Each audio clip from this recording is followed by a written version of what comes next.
വൈദ്യനും അറസ്റ്റിൽ. ചൂടുവെള്ളം നിറച്ച ബക്കറ്റിൽ വീണ കുട്ടിയെ മെഡിക്കൽ കോളേജിലേക്ക് മാറ്റാൻ നിർദ്ദേശിച്ചെങ്കിലും ചികിത്സ നിഷേധിക്കുകയായിരുന്നു. മലപ്പുറം കുറ്റിപ്പുറത്ത് ട്രെയിനിന് നേരെ കല്ലെറിഞ്ഞ സംഭവത്തിൽ അന്വേഷണം ആരംഭിച്ചു. കല്ലേറുണ്ടായത് കുറ്റിപ്പുറം റെയിൽവേ സ്റ്റേഷനിൽ നിന്നും എഗ്മോർ മംഗളൂരു ട്രെയിനിനു നേരെ. കല്ലേറിൽ ട്രെയിൻ യാത്രക്കാരന് പരിക്ക്. തിരുവനന്തപുരത്ത് അമ്മയെയും മകളെയും മരിച്ച നിലയിൽ കണ്ടെത്തി. മരിച്ചത് പേരയം സ്വദേശികളായ സുഭദ്ര, ഗീത എന്നിവർ. അമിതമായി ഗുളിക കഴിച്ചാണ് മരിച്ചതെന്ന് പോലീസ് നിഗമനം. മാനസിക സമ്മർദ്ദമെന്ന് ബന്ധുക്കൾ. അപകീർത്തി കേസിൽ ബിജെപി അധ്യക്ഷൻ കെ സുരേന്ദ്രനും അനിൽ ആന്റണിക്കും കോടതി നോട്ടീസ്. അടുത്ത മാസം 31-ന് കോടതിയിൽ ഹാജരാവണം. ഉത്തരവ് ടി.ജി. നന്ദകുമാർ നൽകിയ പരാതിയിൽ.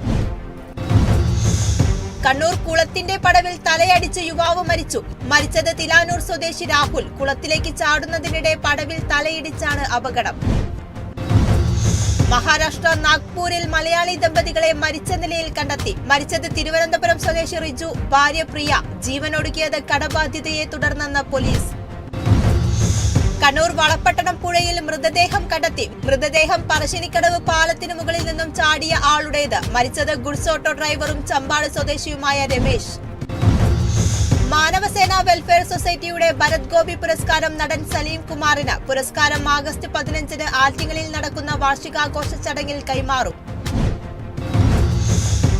2024-ലെ ചിന്താ രവീന്ദ്രൻ പുരസ്കാരം സാമൂഹിക രാഷ്ട്രീയ ചിന്തകനും ആക്ടിവിസ്റ്റും തെരഞ്ഞെടുപ്പ് വിശകലന വിദഗ്ധനുമായ യോഗേന്ദ്ര യാദവിന്. പുരസ്കാരം 50,000 രൂപയും ശില്പവും പ്രശസ്തി പത്രവും അടങ്ങുന്നത്. കൊല്ലം അഞ്ചലിൽ കൃഷിഭവന്റെയും പഞ്ചായത്തിന്റെയും നേതൃത്വത്തിൽ ഞാറ്റുവേല ചന്ത സംഘടിപ്പിച്ചു. ഓണത്തിന് നാടൻ പച്ചക്കറി വിഭവങ്ങൾ ഉൽപ്പാദിപ്പിക്കുക ലക്ഷ്യം. അഞ്ചൽ പഞ്ചായത്ത് പ്രസിഡന്റ് എസ് സജീവ് ഞാറ്റുവേല ചന്ത ഉദ്ഘാടനം ചെയ്തു. Kozhikode Eengapuzha MGM higher secondary സ്കൂളിൽ ബഷീർ ദിനാഘോഷം സംഘടിപ്പിച്ചു. പരിപാടി സംഘടിപ്പിച്ചത് വൈക്കം മുഹമ്മദ് ബഷീറിനെയും കൃതികളെയും പരിചയപ്പെടുത്തുന്ന ലക്ഷ്യത്തോടെ. മലയാള അധ്യാപകൻ ഷിജു ബഷീറിന്റെ വേഷമണിഞ്ഞ് പാത്തുമ്മയോടൊപ്പം ആടുമായി കുട്ടികൾക്കിടയിലേക്ക് എത്തിയത് കൗതുകമുണർത്തി. തൃശൂർ കുണ്ടഴിയൂർ GMUP സ്കൂളിൽ ബഷീർ ദിനം ആചരിച്ചു. വൈക്കം മുഹമ്മദ് ബഷീറിന്റെ സ്മരണകൾ പുതുക്കിയത് കഥ, പോസ്റ്റർ രചനകളിലൂടെയും വിവിധ കലാപരിപാടികളിലൂടെയും. പ്രസിഡന്റ് അഫ്സൽ പാടൂർ ഉദ്ഘാടനം ചെയ്തു. കരിപ്പൂർ വിമാനത്താവള പരിസരത്തു നിന്ന് ഹൈബ്രിഡ് കഞ്ചാവ് പിടികൂടിയ കേസിൽ ഒരാൾ പിടിയിൽ. പിടിയിലായത് വേങ്ങര സ്വദേശി സെയ്ദ് ഹുസൈൻ കോയ. കൊല്ലം ശൂരനാട് വടക്ക് ഗ്രാമപഞ്ചായത്ത് 12-ാം വാർഡിൽ അംഗപരിമിതർക്കുള്ള പെട്ടിക്കടയുടെ ഉദ്ഘാടനവും താക്കോൽ കൈമാറ്റവും നടത്തി. പെട്ടിക്കട അനുവദിച്ചത് 2023-24 വർഷത്തെ വാർഷിക പദ്ധതിയിൽ ഉൾപ്പെടുത്തി. ഉദ്ഘാടനം പഞ്ചായത്ത് പ്രസിഡന്റ് S ശ്രീകുമാർ നിർവഹിച്ചു.